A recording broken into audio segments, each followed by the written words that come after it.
अग्नि को साक्षी मानकर किए गए विवाह से लेकर गंगा की लहरों में हुए अंतिम प्रभात तक, पहली नजर से आखिरी सफर तक, जीवन के हर पड़ाव पर प्रेम की अटूट डोर से जुड़े जनरल रावत और मधुलिका रावत के साथ को पूरी दुनिया मिसाल के तौर पर याद रखेगी।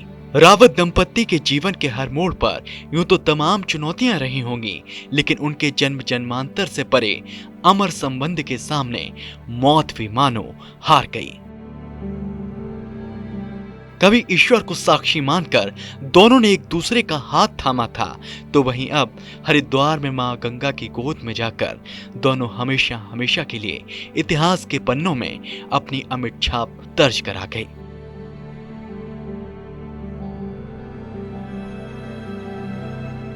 बिपिन रावत और मधुलिका रावत की शादी 1985 में हुई थी।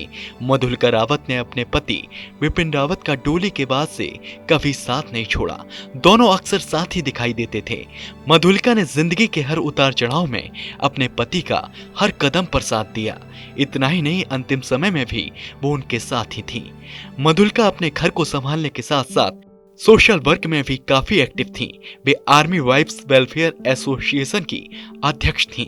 इसीलिए सेना के कार्यक्रमों में भी वे अपने पति के साथ जाया करती थीं और ये साथ ही उन्हें जीवन के आखिरी सफर तक भी ले गया।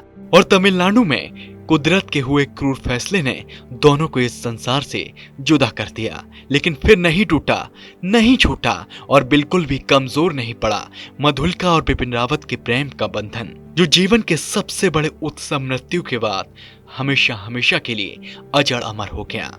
जनरल रावत और मधुलिका रावत अब हमारी यादों में शेष हैं और उनके परिजन उनके सफर के अहम पलों को याद कर रहे हैं। इसी कड़ी में मधुलिका रावत के भाई ने भावुक होते हुए कहा था कि 35 साल पहले जब बिपिन रावत सेना में कैप्टन हुआ करते थे, उस वक्त भी वो जमीन से जुड़े सादगी भरे व्यक्तित्व की बेजोड़ बानगी थे, जिसके चलते ही मधुलिका के परिवार ने बिपिन रावत को पहली नजर में ही पसंद कर लिया।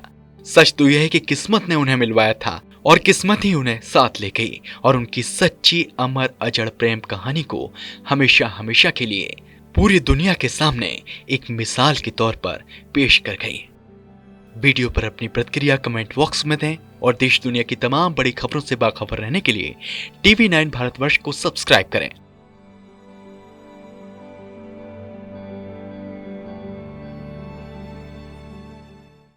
कोरोना धर्म नहीं देखता, जात नहीं देखता, अमीर गरीब ऊंच नीच नहीं देखता। कोरोना सिर्फ मौका देखता है, लेकिन आप उसे मौका मत दीजिए। बस इतना कीजिए, जब कभी दफ्तर से बाजार से घर लौटिए तो इतना ख्याल जरूर रखिए कहीं आपके साथ कोरोना आपके घर तो नहीं जा रहा। भूलिए मत, कोरोना अभी जिंदा है।